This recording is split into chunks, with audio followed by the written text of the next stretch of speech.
ஓம் சாந்தி 2/11/2025 அவ்யக்த பாப்தாதா திருப்புதல் தேதி 31/10/2007. தனது உன்னதமான ஸ்வபாவத்தின் பெருமிதத்திலிருந்து நடக்க முடியாததை நடக்கக்கூடியதாக ஆக்கி கவலையற்ற மகாராஜா ஆகுங்கள்.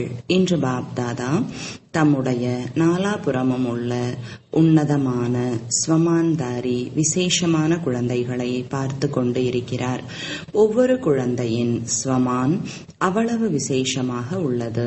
அது உலகத்தில் எந்த ஒரு ஆத்மாவிற்கும் கிடையாது. நீங்கள் அனைவரும் உலக ஆத்மாக்கள், அனைவரின் மூதாதையரும் கூட மற்றும் பூஜைக்கு உரியவராகவும் ஆவீர்கள். முழு உலகத்தின் வேரில் ஆதார மூர்த்தியாக உள்ளீர்கள். முழு உலகத்தின் மூதாதையர், முதல் படைப்பு நீங்கள். பாப்தாதா ஒவ்வொரு குழந்தையின் விசேஷ தன்மையை பார்த்து மகிழ்ச்சி அடைகிறார். சிறு குழந்தையாக இருந்தாலும் சரி, வயதான தாய்மார்களாக இருந்தாலும் சரி, இல்லறவாசிகளாக இருந்தாலும் ஒவ்வொருவருக்கும் தனித்தனியான சிறப்பு தன்மைகள் உள்ளன.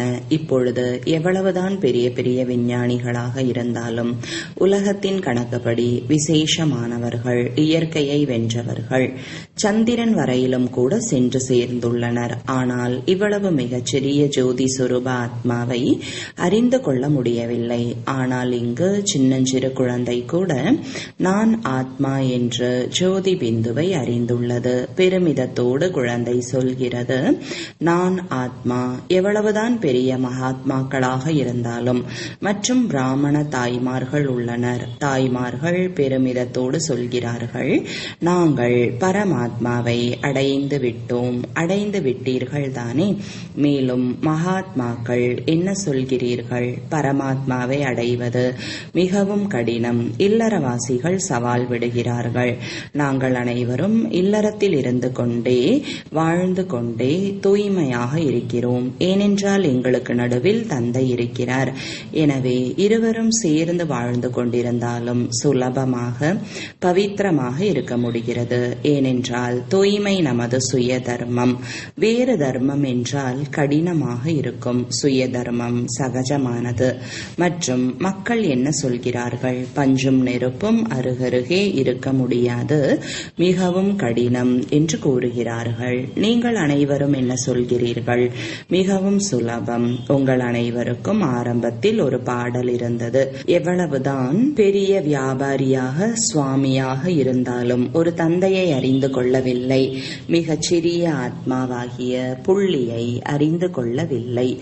ஆனால் குழந்தைகள், நீங்கள் அனைவரும் அறிந்து கொண்டு விட்டீர்கள், அடைந்து விட்டீர்கள்.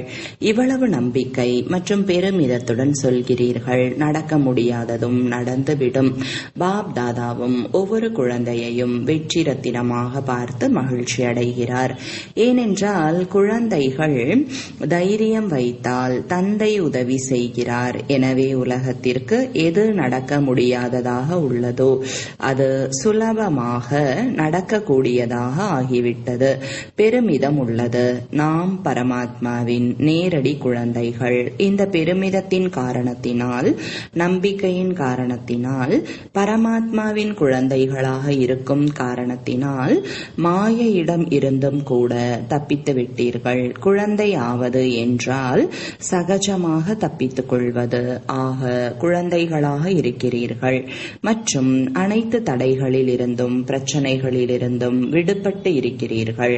ஆக தனது இவ்வளவு சிரேஷ்ட ஸ்வமானை அறிந்திருக்கிறீர்கள் தானே? ஏனென்றால் நீங்கள் அமைதி சக்தி மூலம் மாற்றக்கூடிய சக்தியை காரியத்தில் ஈடுபடுத்துகிறீர்கள். எதிர்மறையை நேர்மறையாக மாற்றிவிடுகிறீர்கள். மாயை எவ்வளவுதான் பிரச்சனை ரூபத்தில் வந்தாலும் நீங்கள் மாற்றும் சக்தி மூலம், அமைதி சக்தி மூலம் பிரச்சனையை தீர்வு சுரூபமாக ஆக்கிவிடுகிறீர்கள். காரணத்தை நிவாரண ரூபமாக மாற்றிவிடுகிறீர்கள். அவ்வளவு சக்தி இருக்கிறது தானே? கோர்ஸும் நடத்துகிறீர்கள். எதிர்மறையை நேர்மறை நேர்மறையாக மாற்றுவதற்கான விதியை கற்றுத்தருகிறீர்கள். அந்த மாற்றத்திற்கான சக்தி பாபாவிடமிருந்து ஆஸ்தியாக கிடைத்துள்ளது. ஒரு சக்தி மட்டும் அல்ல, அனைத்து சக்திகள் பரமாத்மாவிடம் இருந்து ஆஸ்தியாக கிடைத்துள்ளன. அதனால் பாப்தாதா ஒவ்வொரு நாளும் சொல்கிறார், ஒவ்வொரு நாளும் முரளி கேட்கிறீர்கள் அல்லவா? தினம்தோறும் பாபா இதைதான் சொல்கிறார். தந்தையை நினைவு செய்யுங்கள், ஆஸ்தியை நினைவு செய்யுங்கள். பாபாவின் நினைவும் கூட சகஜமாக ஏன் வருகிறது? எப்பொழுது ஆஸ்தியின் பிராப்தியை நினைவு செய்கிறீர்களோ அப்பொழுது பாபாவின் நினைவு பிராப்தியின் காரணத்தால் சகஜமாக வந்துவிடுகிறது. ஒவ்வொரு குழந்தைக்கும் இந்த ஆன்மீக பெருமிதம் உள்ளது. மனதில் பாடல் பாடுகின்றனர். எதையெல்லாம் அடைய வேண்டுமோ அவற்றை அடைந்து விட்டோம். அனைவரின் மனதிலும் இது தானாகவே பாடலாக இசைக்கிறது அல்லவா? பெருமிதம் உள்ளதுதானே. எவ்வளவு இந்த பெருமிதத்தில் இருக்கிறீர்களோ அப்போது பெருமிதத்தின் அடையாளம் கவலையற்று இருப்பீர்கள். சங்கல்பத்தில், பேச்சில் அல்லது சம்பந்தம் தொடர்பில் எந்த விதமான கவலை இருக்கிறது என்றால் பெருமிதம் இல்லை. தாதா கவலையற்ற மகாராஜாவாக ஆக்கியிருக்கிறார். சொல்லுங்கள், கவலையற்ற மகாராஜாவா? கவலையற்ற மகாராஜா என்றால் கை உயர்த்துங்கள். கவலையற்றவர்களா? அல்லது அவ்வப்பொழுது கவலை வந்து விடுகிறதா? நல்லது. எப்பொழுது தந்தை கவலையற்றவரோ அப்பொழுது குழந்தைகளுக்கு என்ன கவலை? பாப்தாதா கூறியிருக்கிறார், அனைத்து கவலைகளையும் எந்த விதமான சுமைகள் இருந்தாலும் பாப்தாதாவிடம் கொடுத்து விடுங்கள். தந்தை கடல் அல்லவா?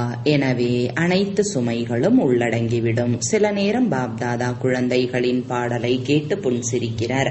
என்ன பாடல் தெரியுமா? என்ன செய்வது, எப்படி செய்வது? அவ்வப்பொழுது பாடுகிறீர்கள் அல்லவா? பாப்தாதா கேட்டுக்கொண்டேதான் இருக்கிறார்.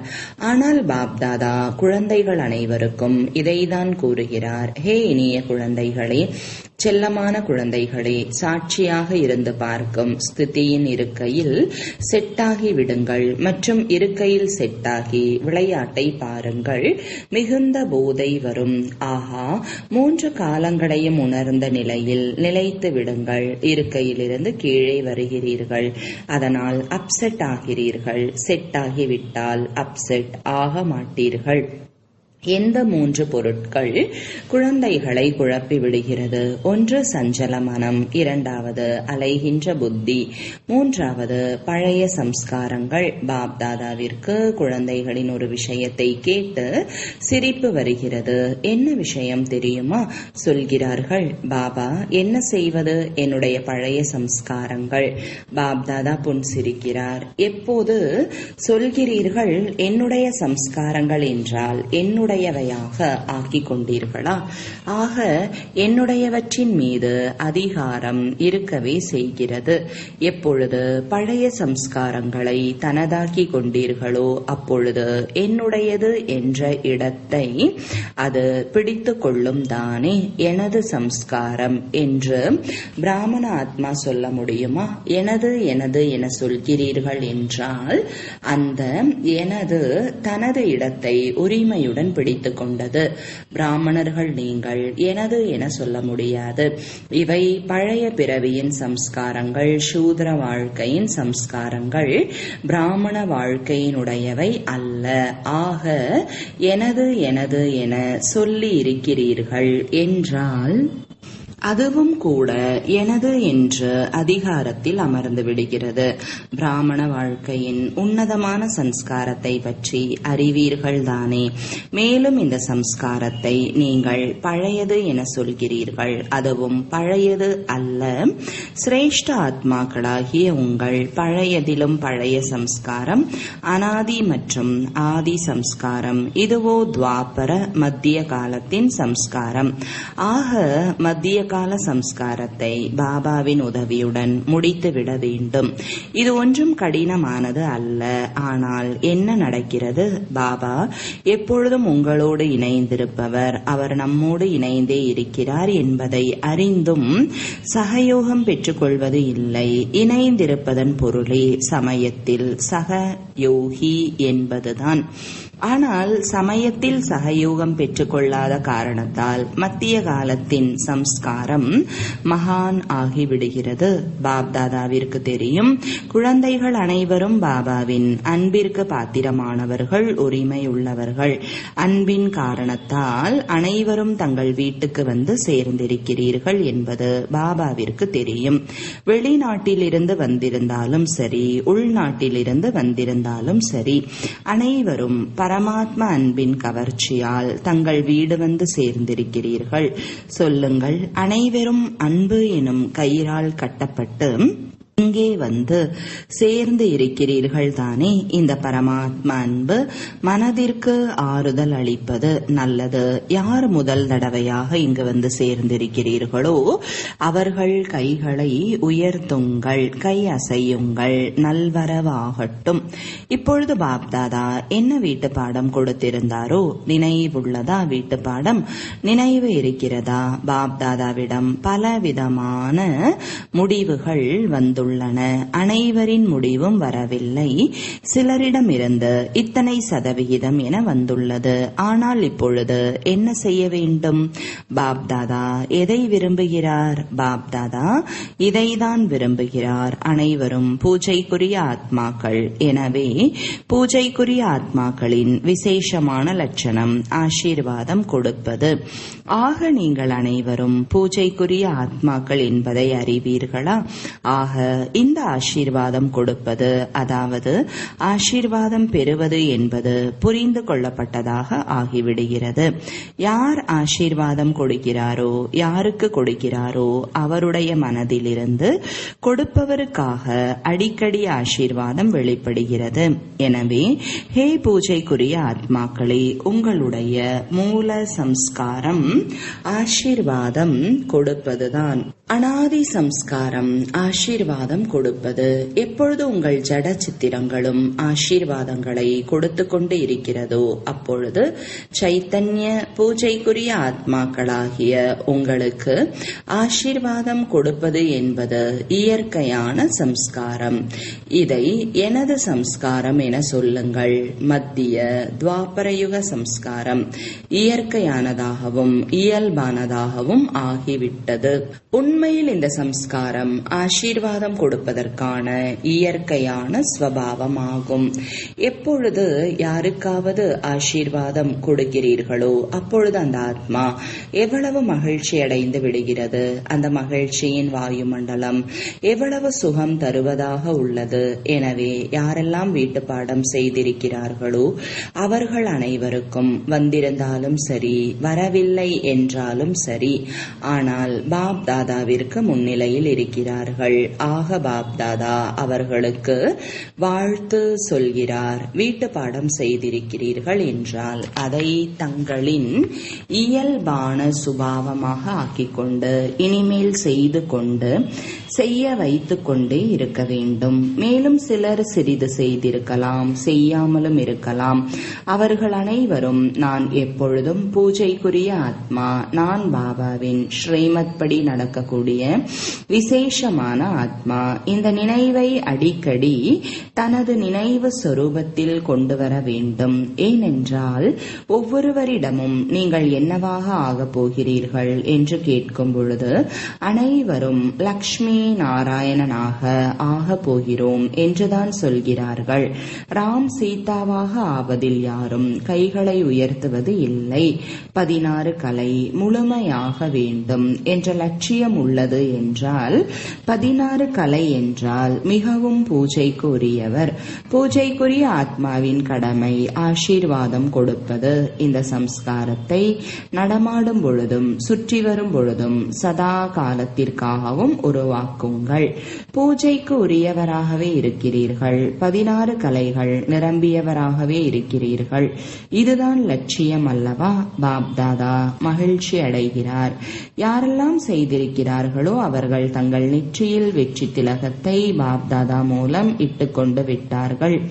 அதோடு சேவையின் செய்தியும் பாப்தாதாவிற்கு அனைத்து தரப்பிலிருந்தும், வருகங்களின் தரப்பிலிருந்தும், சென்டர்களில் இருந்தும் மிக நல்ல ரிசல்ட்டுடன் வந்து சேர்ந்திருக்கிறது. எனவே ஒன்று, வீட்டு பாடம் செய்தமைக்கு வாழ்த்து மற்றும் அதோடு சேவைக்காகவும் வாழ்த்துகள் பல கோடி மடங்கு. பாப்தாதா பார்த்தார், ஒவ்வொரு கிராமத்திலும் செய்தி கொடுப்பதற்கான சேவை மிக நல்ல விதத்தில் பெரும்பாலான ஏரியா செய்திருக்கிறீர்கள். ஆக இந்த சேவையும் இரக்க மனம் உள்ளவராகி செய்திருக்கிறீர்கள். எனவே சேவையின் ஊக்கம் உற்சாகத்தில் முடிவும் நன்றாக காணப்படுகிறது. இது முயற்சி செய்யவில்லை, ஆனால் பாபாவின் அன்பு, அதாவது செய்தி கொடுப்பதன் மூலம் அன்பு, அன்பில் சேவை செய்து இருக்கிறீர்கள். எனவே அன்பின் பிரதிபலனாக அனைத்து சேவாதாரிகளுக்கும் தானாகவே பாப்தாதாவின் பல கோடி மடங்கு அன்பு கிடைக்கிறது மற்றும் கிடைத்து கொண்டே இருக்கும். அதோடு அனைவரும் தங்கள் அன்பான தாதியை மிக அன்போடு நினைவு செய்து கொண்டு தாதிக்கு அன்பின் பிரதிபலனை கொடுத்து கொண்டு இருக்கிறார்கள். இந்த அன்பின் நறுமணம் பாப்தாதாவிடம் நல்ல விதமாக வந்து சேர்ந்துள்ளது. இப்பொழுது மதுவனத்தில் என்னென்ன காரியங்கள் நடந்து கொண்டு இருக்கின்றனவோ அது வெளிநாட்டினருடையதாக இருந்தாலும் அல்லது பாரதத்தை சார்ந்தவர்களுடையதாக இருந்தாலும் அந்த அனைத்து காரியங்களும் ஒருவர் மற்றவரின் சகயோகம் மதிப்பு வைப்பதன் ஆதாரத்தில் மிக நன்றாக வெற்றி பெற்றுள்ளன. ஏனென்றால் வெற்றி உங்கள் கழுத்தின் மாலையாக உள்ளது. பாபாவின் கழுத்திற்கும் நீங்கள் மாலையாக இருக்கிறீர்கள். ஆக கழுத்தின் மாலை ஒரு பொழுதும் தோல்வி அடைய முடியாது. ஆக மாலை வேண்டுமா அல்லது தோல்வி அடைய வேண்டுமா? இல்லைதானே. மாலையாவது நல்லதுதானே. ஆக ஒரு பொழுதும் தோல்வி அடையக்கூடாது. தோல்வி அடைபவர்கள் பல கோடி ஆத்மாக்கள். நீங்கள் மாலையாகி கழுத்தில் அணியப்பட்டு விட்டவர்கள், அப்படிதானே. எனவே சங்கல்பம் செய்யுங்கள். அன்பில் மாயை எவ்வளவுதான் புயல்களை எதிரில் கொண்டு வந்தாலும் மாஸ்டர் சர்வசக்திவான் ஆத்மாக்களின் முன்னால் புயல் பரிசாகிவிடும். அந்த மாதிரி வரதானத்தை எப்பொழுதும் நினைவு செய்யுங்கள். எவ்வளவுதான் உயர்ந்த மாலையாக இருந்தாலும், எவ்வளவுதான் பெரிய மலையாக இருந்தாலும் மலை பஞ்சாக மாறிவிடும். இப்பொழுது சமயப்படி நெருக்கத்தின் அடிப்படையில் வரதானங்களை ஒவ்வொரு சமயமும் அனுபவத்தில் கொண்டு வாருங்கள். அனுபவங்களின் அதிகாரம் நிறைந்தவராகுங்கள். எப்பொழுது விரும்புகிறீர்களோ அப்பொழுது தனது அஷரீரி ஆவதற்கான, ஃபரிஷ்தா சொரூபம் ஆவதற்கான பயிற்சியை செய்து கொண்டே இருங்கள். அவ்வப்பொழுது பிராமணன், அவ்வப்பொழுது ஃபரிஷ்தா, அவ்வப்பொழுது அஷரீரி. நடமாடும் பொழுதும் சுற்றி வரும் பொழுதும் காரியங்கள் செய்யும் பொழுதும் கூட 1 நிமிடம் 2 நிமிடம் ஒதுக்கி பயிற்சி செய்யுங்கள். சோதித்து பாருங்கள். எந்த சங்கல்பம் செய்கிறீர்களோ அதே சொரூபத்தை அனுபவம் செய்தீர்களா? நல்லது. நாலாபுறமும் உள்ள எப்பொழுதும் உயர்ந்த ஸ்வமானத்தை உடைய, எப்பொழுதும் தன்னை பரம பூஜைக்கு உரியவர் மற்றும் மூதாதையர் என்ற அனுபவம் செய்யக்கூடிய, எப்பொழுதும் பாபாவின் மன சிம்மாசனத்தில் அமரக்கூடியவர், புருவமத்தியின் ஆசனதாரியாக எப்பொழுதும் உயர்ந்த ஸ்திதியின் அனுபவங்களில் நிலைத்திருக்கக்கூடிய, நாலாபுறமும் உள்ள அனைத்து குழந்தைகளுக்கும் அன்பு நினைவுகள், வணக்கங்கள். அனைத்து தரப்பிலிருந்தும் அனைவரின் கடிதங்கள், இமெயில், செய்திகள் அனைத்தும் பாப்தாதாவிடம் வந்து சேர்ந்துள்ளன. ஆக சேவையின் பலன் மற்றும் பலம் அனைத்து சேவாதாரிகளுக்கும் கிடைத்துள்ளன மற்றும் கிடைத்து கொண்டே இருக்கும். அன்பின் கடிதங்களும் அதிகமாக வருகின்றன. மாற்றும் சக்தி உள்ளவர்களுக்கு பாப்தாதா அமர் பவ என்ற வரதானத்தை கொடுத்து கொண்டிருக்கிறார். எந்த சேவாதாரிகள் ஸ்ரீமத்தை முழுமையாக பின்பற்றி இருக்கிறார்களோ அதுபோல பின்பற்றக்கூடிய குழந்தைகளுக்கு பாப்தாதா சொல்கிறார், எப்பொழுதும் கட்டளைப்படி நடக்கிற குழந்தைகளே, ஆஹா, பாப்தாதா இந்த வரதானத்தை கொடுத்து கொண்டு இருக்கிறார். மற்றும் அன்புள்ளவர்களுக்கு மிக மிக அன்போடு மனதில் நிறைந்திருக்கும் மிக அன்பான மற்றும் மாயையின் தடைகளை கடந்து விட்டவர்களுக்கும் இந்த வரதானத்தை அளிக்கிறார். நல்லது. இப்பொழுது அனைவரின் மனதிலும் என்ன மாதிரியான ஊக்கம் வந்து கொண்டிருக்கிறது? ஒரே ஒரு ஊக்கம், பாபாவிற்கு சமமாக ஆகியே தீர வேண்டும். இந்த ஊக்கம் இருக்கிறது அல்லவா? பாண்டவர்கள் கைகளை உயர்த்துங்கள், ஆகியே தீர வேண்டும், பார்க்கலாம், ஆகலாம் என்றெல்லாம் சொல்லக்கூடாது. ஆனால் ஆகியே தீர வேண்டும். உறுதியாக ஒவ்வொருவரும் அவரது ஓகே கார்டை தங்களது ஆசிரியரிடம் சார்ட் ரூபத்தில் கொடுத்து கொண்டே இருக்க வேண்டும். அதிகம் எழுதக்கூடாது. ஒரு கார்டு பெற்றுக்கொள்ளுங்கள், அதில் ஓகே என எழுதுங்கள் அல்லது கோடு போடுங்கள். இதை செய்ய முடியும் அல்லவா? நீளமான கடிதம் தேவையில்லை. நல்லது. வரதானம் சங்கம யுகத்தில் வெளிப்படையான பலன் மூலமாக சக்திசாலி ஆகக்கூடிய சதா சக்திசாலி ஆத்மா ஆகுக. சங்கம யுகத்தில் எந்த ஆத்மாக்கள் எல்லையற்ற சேவைக்கு நிமித்தமாகிறார்களோ அவர்களுக்கு நிமித்தமாவதற்கான உடனடி பலனாக சக்தியின் பிராப்தி கிடைக்கிறது. இந்த வெளிப்படையான பலன்தான் சிரேஷ்ட யுகத்தின் பலன். இந்த பழத்தை உண்ணக்கூடிய சக்திசாலியான ஆத்மா எந்த ஒரு குழப்பமான சூழ்நிலையின் மீதும் சகஜமாகவே வெற்றியடைவார்கள். அவர்கள் சக்திசாலி தந்தையுடன் இருக்கும் காரணத்தால் வீணானவற்றிலிருந்து சகஜமாக விடுபட்டு விடுவார்கள். நச்சு பாம்புக்கு சமமான பரஸ்திதியின் மீதும் கூட அவர்கள் வெற்றி பெற்று விடுவார்கள். எனவே ஞாபகார்த்தமாக கிருஷ்ணர் பாம்பின் தலை மீது நடனமாடியதாக காட்டுகிறார்கள். ஸ்லோகன்: பாஸ் வித் ஹானர் ஆகி கடந்த கால கடந்து செல்லுங்கள் மற்றும் எப்பொழுதும் பாபாவிற்கு அருகிலேயே இருங்கள். அவ்யக்த சமிஞ்சை அஷரீரி அல்லது விதேகி நிலையின் பயிற்சியை அதிகப்படுத்துங்கள். எப்படி பாபா அஷரீரியில் இருந்து ஷரீரத்தில் வருகிறார், அதுபோல குழந்தைகள் கூட அஷரீரியாகி ஷரீரத்தில் வர வேண்டும்.